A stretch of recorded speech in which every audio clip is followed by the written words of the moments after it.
Bom, o nosso começo aqui, com essa imagem de 4 pessoas, uma dando a mão para a outra, é bem alusiva àquilo que a gente quer fazer aqui.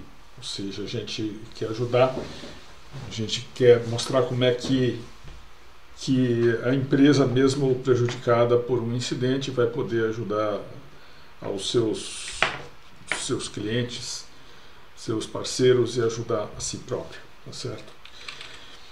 Bom, então vamos falar do que seja um incidente cibernético. Incidente cibernético, a gente pode dizer que seja qualquer incidente que aconteça com algum ativo da sua área cibernética. O que é essa área cibernética? É a área, é o seu ciberespaço, é o conjunto de ativos que você tem para transferir ou processar informação eletrônica.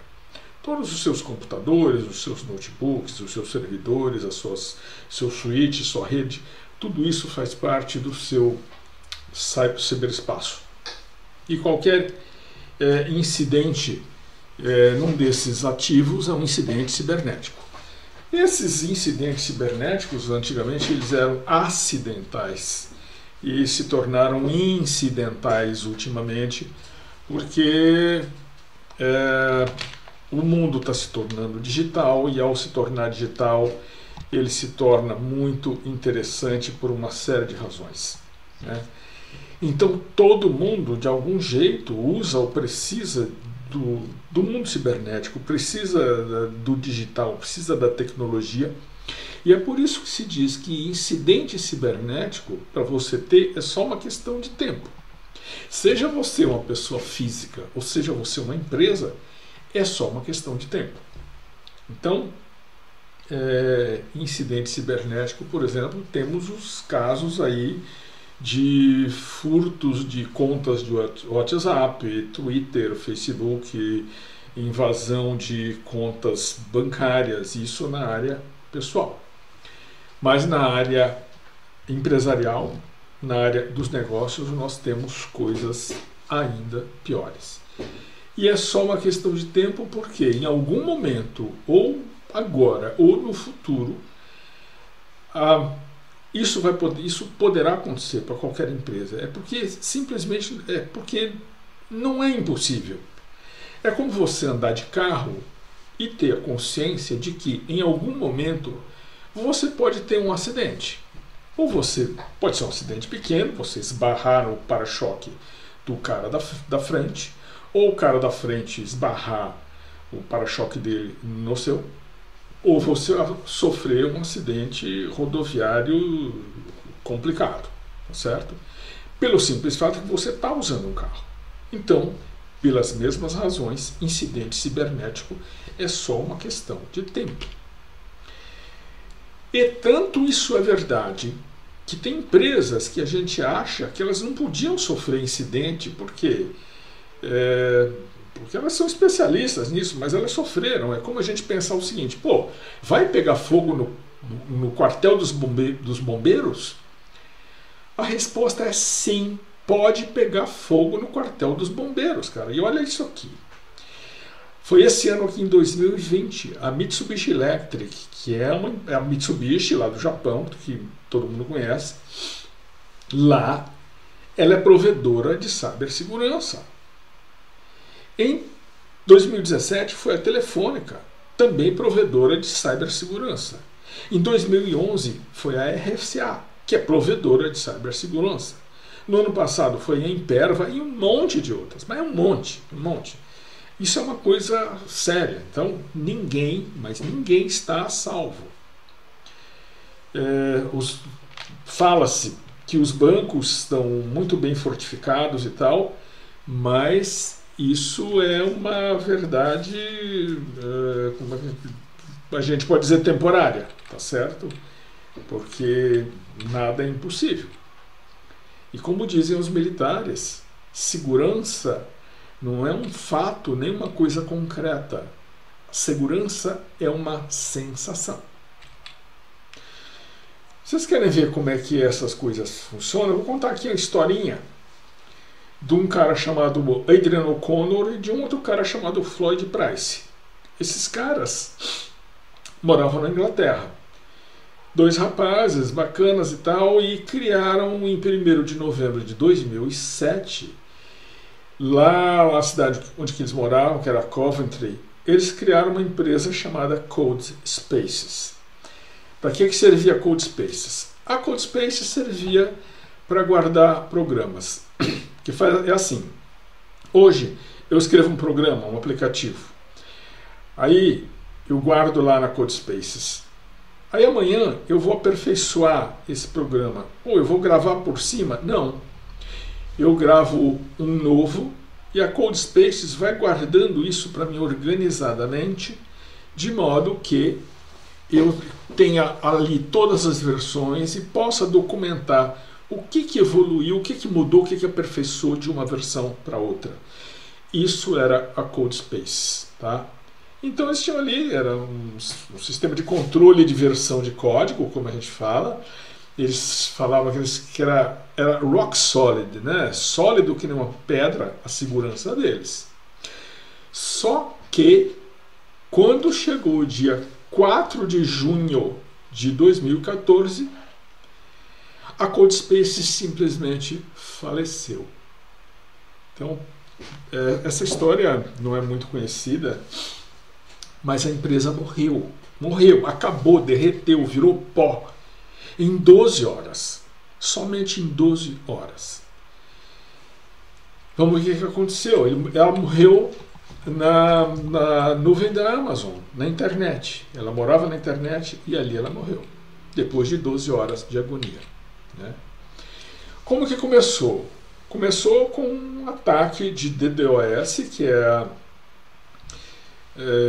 um ataque de negação de serviço. Um hacker contrata uma rede de bots, de robôs, para ficar fazendo solicitações no seu servidor, e nesse caso no servidor da Code Spaces. E são tantas solicitações, aos milhões ou aos bilhões atualmente, que o servidor não aguenta e para de atender todo mundo, ele pira, tá certo? O segundo ataque que esses caras sofreram foi uma solicitação de dinheiro do hacker. Se eu não me engano, ele pediu $3.000 para devolver as credenciais. O que tinha acontecido? Esse hacker que atacou, ele tinha conseguido o login e a senha da Code Spaces, o principal login e a principal senha que dava acesso ao painel de controle da Amazon. Então o cara tinha faca e o queijo na mão para acabar com tudo.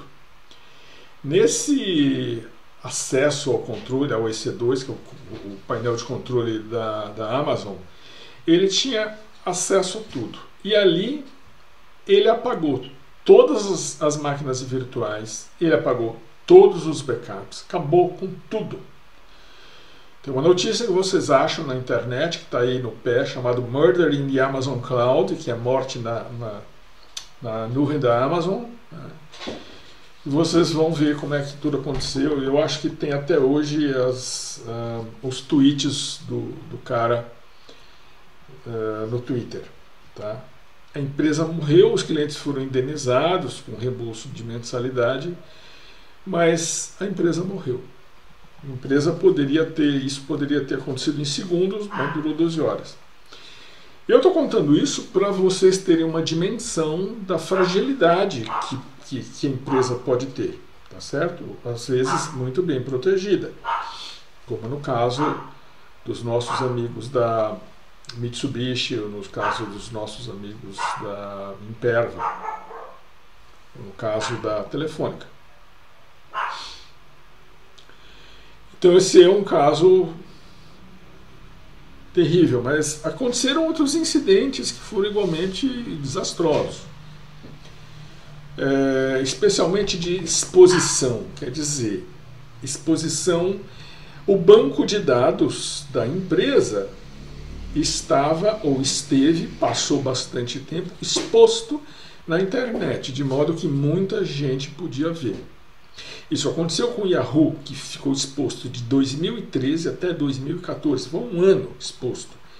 Ali tinha 3 bilhões de contas e elas vazaram, teve gente que copiou. Teve a rede Marriott com 500 milhões de registros que ficou exposta de 2014 até 2018. É uma barbaridade, 500 milhões de registros. Outra que ficou exposta, a rede de encontros Adult Friend Finder, que descobriu em outubro de 2016 que estava exposta, tinha 412,2 milhões de registros. E o eBay descobriu em maio de 2014 que estava exposto, com 145 milhões de registros. Houve muitos incidentes também no Brasil. Houve um incidente com uma empresa que faz análise de crédito, que informa os bancos sobre isso. E eu fui informado disso pelo hacker que descobriu.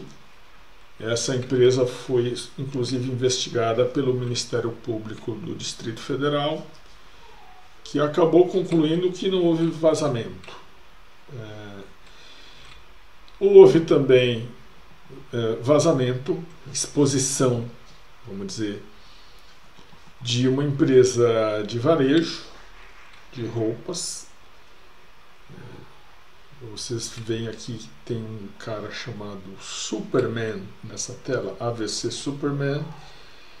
Vocês vão achar esse cara no Twitter e poderão achar mais informações sobre isso aqui que eu estou falando. Houve também exposição de um sistema de reserva de hotéis, onde tinha inclusive número de cartão de crédito, quase 500 mil registros, um sistema de hotel de reserva brasileiro, tá certo? E em todos esses casos, teve aqui o caso da Fiesp também. Isso foi descoberto por um cara chamado Bob Diatchenko, que é um cara que é uma fonte de informação nossa que mora na Ucrânia. Esse cara pesquisa vazamentos pelo mundo inteiro e descobriu um vazamento na Fiesp, me comunicou e eu tive que comunicar a Fiesp. Depois a Fiesp fechou esse banco de dados, mas então ele já tinha ficado exposto bastante tempo. Em todos esses casos, eu não tomei conhecimento de que a empresa ou as empresas tenham feito alguma coisa para informar o cliente, para informar os usuários, para dizer assim, olha, o seu dado teve exposto, pode ser que alguém tenha roubado o seu dado. No caso daquela empresa que faz rating de crédito que eu falei, puxa, pode ter ficado exposto o dado crítico da pessoa, né?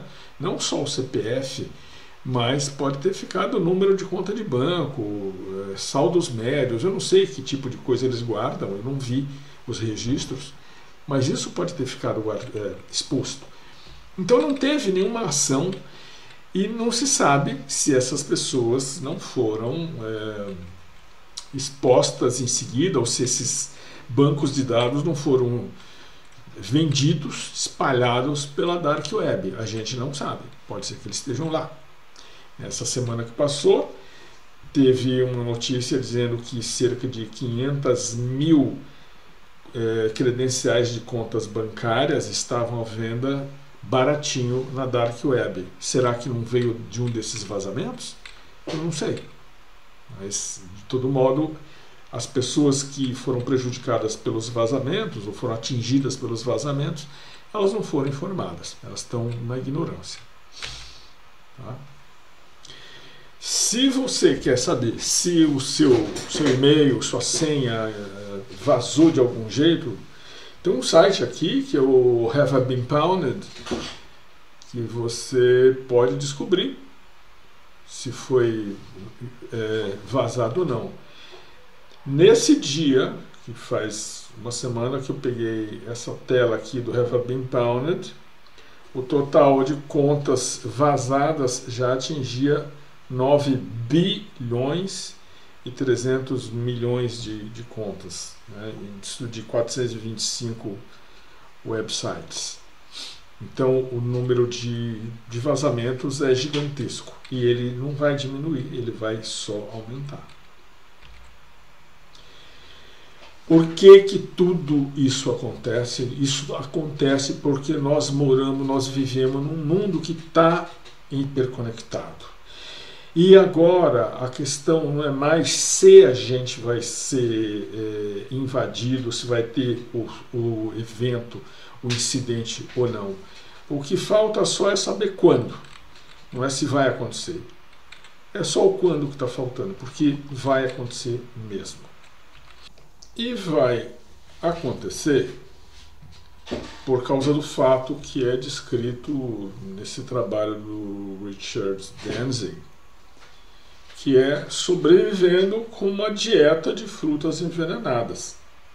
O que ele está querendo dizer? Ele está querendo dizer que cada vez mais a gente está usando o digital, cada vez mais a gente amplia o nosso contato com o mundo cibernético. Isso é inevitável, isso vai acontecer. Só que à custa disso que nós estamos vendo, que são invasões, vazamentos e prejuízos de algum jeito. Não se quer dizer que tudo é ruim, mas é necessário reduzir ao máximo as possibilidades de risco disso daí. Ok? Vamos falar aqui de um mau exemplo. Isso vai ajudar vocês a entender e também a planejar. Um mau exemplo de gerenciamento de crise, que foi o caso da Equifax. Esse caso fez 2 anos no 7 de setembro do ano passado.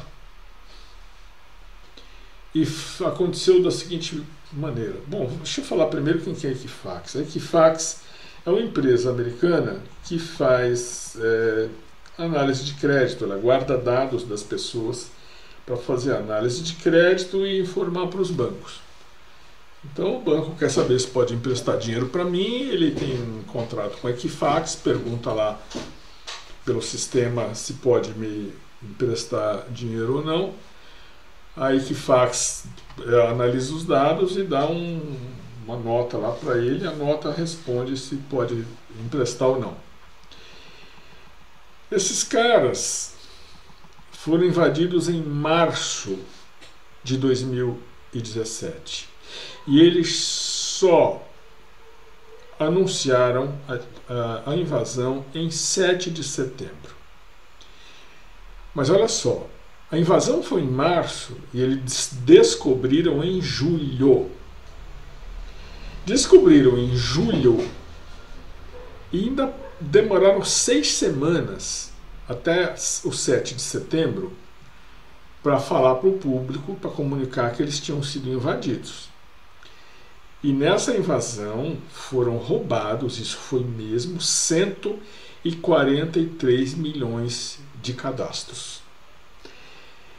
E aqui começa a encrenca toda, que foi o seguinte: a Equifax é uma empresa que ela tem ações na bolsa. Ela é negociada em bolsa. Então pensa o seguinte: se eu anuncio que a Equifax foi invadida, o que vai acontecer com as ações dela? Vai cair.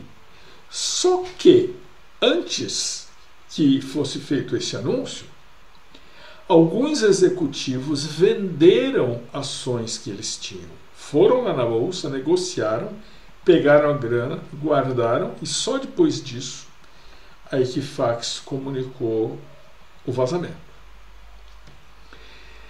Aí, ao invés de comunicar as pessoas, ligar para todo mundo, mandar uma carta informando que os dados delas estavam vazados e à venda na Dark Web, ela fez o contrário, abriu um site e deixou lá o site aberto. Quem quiser que vá lá e veja se foi afetado, se foi Bom, eu estou perguntando aqui, não era para avisar um por um?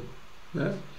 E olha só o domínio que eles puseram: www.equifaxsecurity2017.com. O que é isso? Né? Um domínio estranho à empresa. O domínio da empresa era equifax.com. Agora, equifaxsecurity2017.com, que diabo que é isso?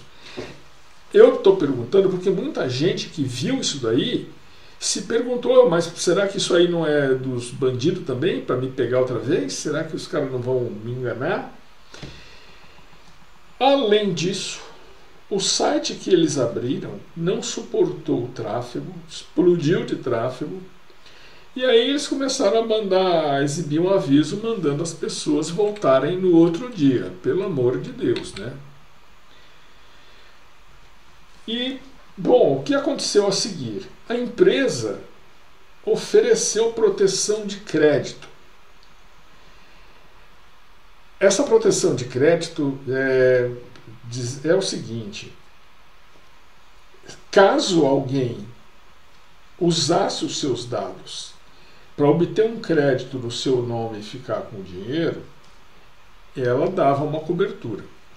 Mas, ao mesmo tempo em que ela ofereceu essa proteção de crédito, ela exigiu que aqueles que aceitassem a proteção de crédito assinassem um termo abrindo mão de processar a empresa. Aí o imbróglio piorou porque ela voltou atrás e admitiu que as pessoas podiam processar. Mas também só podiam processar se avisasse com 30 dias de antecedência que iam processar. Enfim, a confusão foi tão grande, né? Um dos problemas que teve é que tinha muita gente contratada para ajudar, mas foi contratada de última hora. Entrou de gaiato no navio e mal sabia o que era Equifax, né?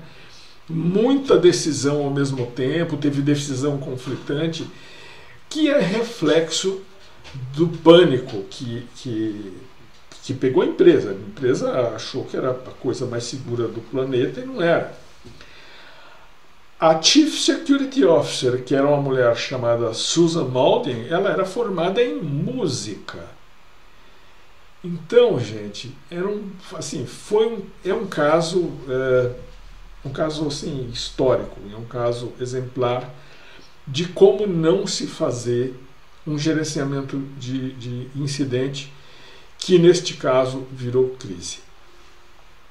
A indenização de cada pessoa exposta foi de $125, mas eu tenho a impressão que houve ações coletivas que colocaram isso no outro patamar, porque a indenização que a Equifax vai pagar esse ano, segundo a Justiça Americana, passa aí do $1 bilhão. O Equifax foi nosso mau exemplo A.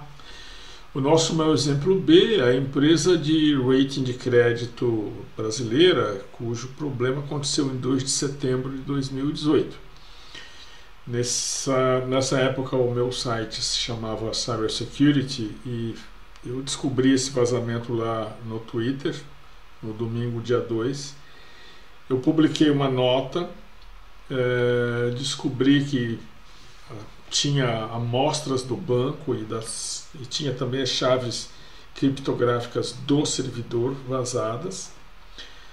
O hacker disse que tinha avisado a empresa não respondeu. Depois eu avisei a empresa e confirmei a nota, recebi uma nota bem lacônica de esclarecimento, pedi uma confirmação do vazamento e esse e-mail nunca foi respondido. Pedi a confirmação do recebimento do e-mail do hacker, não foi respondido, mas ficou comprovado que a amostra de dados pertencia à empresa, tanto que ela foi investigada. Mas eu nunca ouvi falar também de que os clientes tenham sido avisados. Então, qual foi a estratégia da empresa aí? A estratégia foi ficar calada e não falar nada, que é a estratégia preferida do setor financeiro, não fala nada, que é também uma estratégia de segurança por obscuridade. É assim que funciona. O nosso mau exemplo C foi a empresa de reserva de hotéis, cuja exposição, né, não foi um vazamento, foi uma exposição de dados, foi descoberta lá pelo Bob Diachenko. Isso foi descoberto em setembro de 2018, eu publiquei uma nota.